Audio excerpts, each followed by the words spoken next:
આજે મારે એક એવા વ્યક્તિઓના અનુસંધાનમાં વાત કરવી છે કે જે લોકો બહુ ઝડપી નિર્ણય લઈ લે છે અને ખરેખર જ્યાં મૌન રહેવાનું હોય ત્યાં મૌન રહેતા નથી અને એ કારણસર એ લોકો તકલીફ અનુભવે છે. આવા વ્યક્તિઓને ધ્યાનમાં રાખી અને મારે એમ કહેવું છે કે મૌન સમયે રાખવું એ ખૂબ અગત્યનું છે. આજની વાર્તા મૌનની શક્તિ અને પરિસ્થિતિને તકમાં ફેરવવાની યોજના.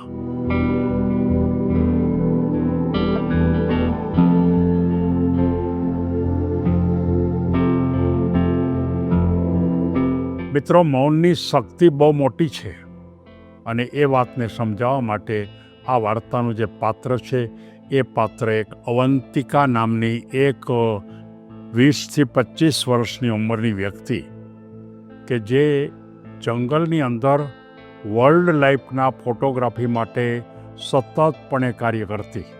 જંગલની અંદર કેટલાક એવા પશુઓ હોય છે કે જે ખૂબ જ આક્રમક હોય છે અને એ આક્રમકની ભૂમિકાને બરોબર સમજવા માટે આ અવંતિકા પૂર્ણ રીતે જાગૃત હતી.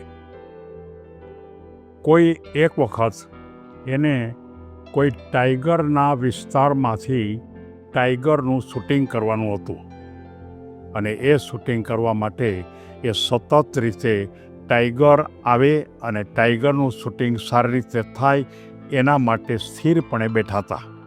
ટાઈગરો આવે છે અને એક પછી એક શૂટિંગની વ્યવસ્થા પણ આ અવંતિકાએ શરૂ કરી. પણ થોડીક જ વાર થઈ ત્યાં બરોબર જંગલની અંદર એકદમ સળવળાટ થયો અને સળવળાટ થયો એટલે એનો અર્થ એ થયો કે અન્ય કોઈ આફત આવવાની પૂરી શક્યતા છે. અવંતિકાને પણ ખબર હતી કે જંગલમાં જો આવા પ્રકારે કોઈ સળવળાટ થાય તો એના માટે જાગૃત થઈ જવું પડે. પણ મોટા ભાગના જે એના મિત્રો હતા એ અસ્થિર થઈ ગયા, અસ્વસ્થ થઈ ગયા. એને એમ થયું કે કંઈક ન બનવાની શક્યતા છે અને એ અનુસંધાને પણ અવંતિકા છે એ ખરેખર ખૂબ તાલીમબદ્ધ યુવતી હતી અને એને ખબર હતી કે જંગલની અંદર ક્યારેય પણ ખોટો ઘોંઘાટ કરાય નહીં અને એને તરત જ મૌન થઈ જાય છે. હલનચલન પણ બંધ કરી દીધું, કોઈ પણ પ્રકારનો અવાજ પણ નહીં.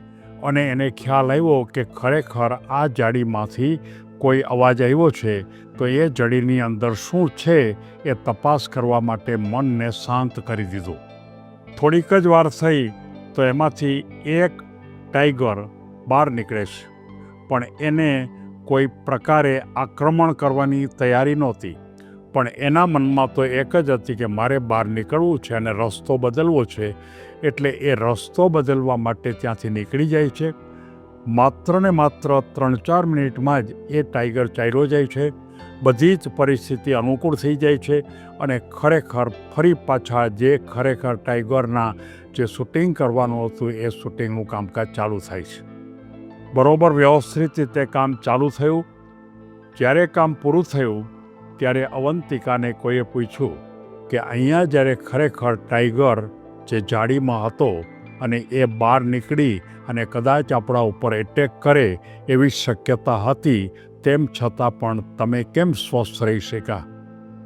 ત્યારે અવંતિકા એમ કહે છે કે કોઈ પણ તકલીફ હોય, કોઈ પણ મૂંઝવણ હોય ત્યારે તમે ખોટો ઘોંઘાટ કરીને, ખોટી રાડો પાડીને, ખોટા ગભરાઈને અથવા તો મોટે અવાજ કરીને તમે તમારી પરિસ્થિતિને વધારે જોખમી બનાવો છો. એ વખતે માત્ર મૌન જ રહેવું જોઈએ. અને જો મૌન રહીએ તો હકીકતમાં જેને કારણે આપણને તકલીફ થઈ છે એ પરિસ્થિતિ આપોઆપ ગોઠવાઈ જાય. આ જે ખરેખર ટાઈગર હતો એને આપણા ઉપર એટેક કરવાનો નહોતો, પણ એના મનમાં તો એક જ હતું કે એને પોતે ત્યાંથી ચાલ્યું જવું હતું. એને આપણે રસ્તો કરી દીધો, આપણે મૌન રહ્યા, આપણે એક પણ ઘોંઘાટ ન કર્યો, અવાજ ન કર્યો. અને જો આપણે અવાજ કર્યો હોત કે ઘોંઘાટ કર્યો હોત તો આપણા ઉપર તરાપ મારત. આ વાત તો માત્ર ટાઈગરની થઈ, પણ વાસ્તવમાં આપણને ખબર છે કે આ દુનિયાની અંદર મોટા ભાગના અનેક માણસો પરિસ્થિતિને સમજ્યા સિવાય જ્યાં ખરેખર મૌન રહેવાની જરૂરિયાત હોય ત્યાં મોટા મોટા અવાજથી, ગુસ્સાથી અને આક્રમણતાથી એ કોઈ વાતો કરે છે, બોલે છે, ઘોંઘાટ કરે છે, પરિસ્થિતિને બદલી નાખે છે. પણ જો એ વખતે જો માત્ર મૌન રહેવામાં આવે, એ વખતે જો અવાજ બંધ કરી દેવામાં આવે અને એ વખતે માત્ર ને માત્ર શાંત ચિત્તે થોડીક વાર જો બેસી રહે તો કેટલાય પ્રશ્નો, કેટલીય મુશ્કેલીઓ, કેટલી સમસ્યાઓ આપમેળે ગોઠવાઈ જતી હોય છે. એમ આ અવંતિકા આપણે સૌને જાગૃત કરે છે. હંમેશા યાદ રાખો કે મૌન એ કમજોરી નથી, મૌન એક બુદ્ધિશાળી હથિયાર છે. મૌન એક બહુ મોટી તાકાત છે અને એ તાકાતની ભૂમિકા ઉપર આપણે ચોક્કસપણે કહી શકાય કે હંમેશા યાદ રાખો કે જો પરિસ્થિતિ વખતે જો મૌન નહીં રાખો તો તમે જોખમી રસ્તા ઉપર ચાલ્યા જશો. અવસરને પકડવા માટેનો માત્ર એક જ રસ્તો કે તમે તમારી જાતમાં મૌન થઈ જાઓ.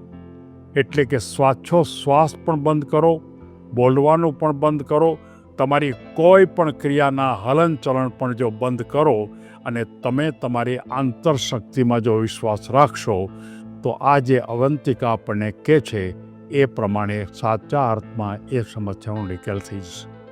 ફરી એકવાર આજના યુવાનોને મારે એક બહુ ઉત્તમ પ્રકારનો બોધ આપવો છે કે કોઈ પણ પરિસ્થિતિમાં ક્યારે આક્રમક ન બનો, બહુ મોટા મોટા અવાજથી વાતો ન કરો, ગુસ્સે ન થાઓ અને ક્યારેય પણ તમારા મનને ડિસ્ટર્બ નહીં કરો તો તમે જીવનમાં ખૂબ આગળ વધશો. સર્વને ધન્યવાદ, ખૂબ ખૂબ આગળ વધશો.